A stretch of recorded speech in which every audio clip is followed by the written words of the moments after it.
content generation, automated bid strategies, AI agents, what we're utilizing now.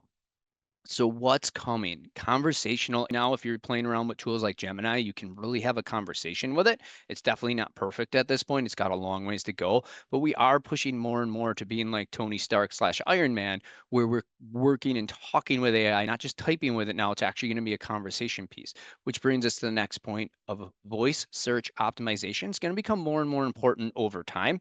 What's interesting is voice search optimization actually was a thing like 10 years ago. You could actually search, you could say things to Google like, what's the weather in Milwaukee? And that would tell you the weather in Milwaukee. And then you could ask other questions without saying Milwaukee, and it would know you're still talking about Milwaukee, and you could have a little conversation. It didn't take off like they expected. It kind of went away for a bit, but it was there for a while, and it's going to be more and more prominent now. More sophisticated generative AI, augmented reality AI, and how is paid ads going to affect that? Because as people are using more augmented reality, paid ads is going to play a role in that. They're going to try to find a way to make money off of that at some point within ads.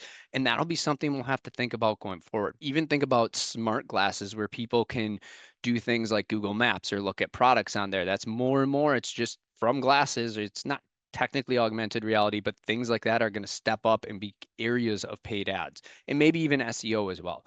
And then AI agents taking a big step forward. So AI agent. So the definition of one is software program or system that operates autonomously to perform tasks, solve problems, or make decisions on behalf of a user or system. It leverages artificial intelligence techniques such as machine learning, natural language processing, and reasoning to achieve its objectives. The examples for this are ChatGPT, Siri, Alexa, typing mine. So why am I bringing this up as we all know what they are? I've been hearing more and more people think that AI agents are a new technology coming, but they're really taking a big step forward. So now what it's doing, it's something like ChatGPT is starting to be able to take things and piece more and more together and help you build out your campaigns and kind of drive what you're doing a lot more. It takes out more of the manual labor piece. It doesn't remove your work, it just changes what your work is. If we take a look at this, the human touch is absolutely essential. This is an image I based it off of this webinar. I went back and forth with some prompts, and you can just see a number of issues. And in the top left, it says something. I think it's supposed to say crucial marketing. I don't really know.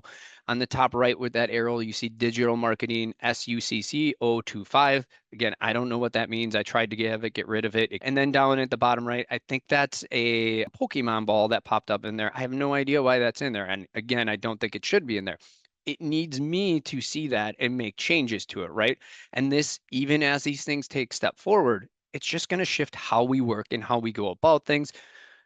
It's going to remain that way, right? Like, look at these tools. This is farmers plowing back way back when. At one point, they were pushing, then they were using animals. Now they're using tractors. It allows them to get more done more effectively and probably better than what they did before. And that's how you're going to utilize AI. It's going to help us do more, reach more audiences more effectively with more personalized messaging. And we're just going to go further in what we do. We're not going to lose the workers that do that work.